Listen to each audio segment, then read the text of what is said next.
kaya niyo ako dito sa event, ha? Teka, may susot na ba kayo? Bago mo itanong yan, tanong mo muna kung may kadate na isa dito. Huwag mo na nga ipaalala. Teka, naunahan ka ni Jared kay Bobby? Dead ma. Huwag ka mag-alala, Bok. Sisiguraduhin natin pagsisisihan ni Bobby yung desisyon niyang yun. Kaya kung ako ikaw, pagdating dito sa event, magpapayami ako. Yung pangdiinan talaga yung datingan. Magpapasikat ako. Ano? Magpapasikat? Anong gagawin ko ron? Magtatatatumbling? Kakain ng apoy? Huwag na. Trabaho na lang tayo.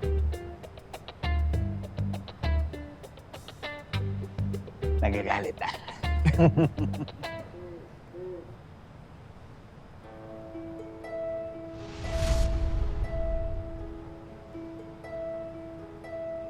Parang umiiwas ka na naman eh. Sir, mas maganda siguro kung ganito muna tayo para hindi komplikado. Komplikado? Anong ibig sabihin? Basta, mag-focus muna ako kay Lola sa ngayon. Ako, sir, baka pwedeng iba na lang yung yayain niyo. Eh, may kadate na kasi ako eh. Si Jared. Better luck next time, bro.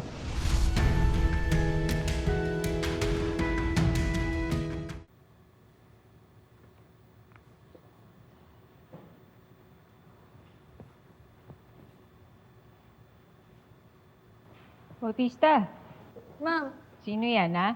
Mukhang kilig na kilig ka dyan, ha? tinitignan ko lang po yung favorite ko na K-pop idol. Crush na crush ko talaga, Ma'am Bobby. Ikaw ba, Ma'am Bobby, may crush ka ba nung kabataan mo? Ba, syempre naman, no? Kilala mo ba si Nick Carter? Yung sa Backstreet Boys? Sino yun, Ma'am? Nick Carter? Ang gwapo nun, tsaka ang galing sumayaw. Kas ng appeal. Girls, mukhang pinag-uusapan nyo na naman ako, ha?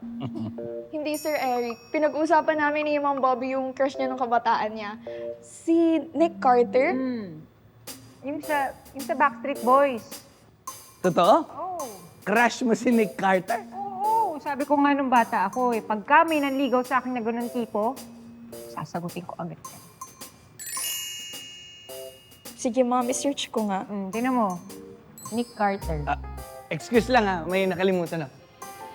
Ma'am, parang matanda na po. Eh, syempre ngayon matanda na. Ano pa yan? Sorry. Bok. Alam ko na yung paraan para mapihit pabalik sa'yo si Bobby. Paano?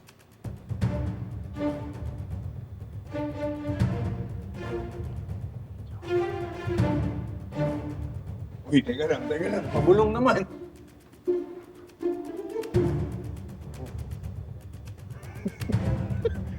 Magandang idea yan, ha? Ano, Bok? Eto na yan. Hindi bagay sa akin yan. Pagmumukha lang akong ewan dun. Bok, ikaw lang nagsasabi niyan. Kailangan umalis ka na sa comfort zone mo. Nauubos na yung bibok pogi points mo. Nahihigop na lahat ni Jared. Hindi ka na ba mag-e-effort? Hayaan mo na lang si Bobby dun sa lalaki na yun. Bok, baduy na kung baduy. Pero kailangan mong gumawa ng paraan para makyutan sa'yo si Bobby. Bago pa siya tuluyang mahulog dyan sa Jared na yan.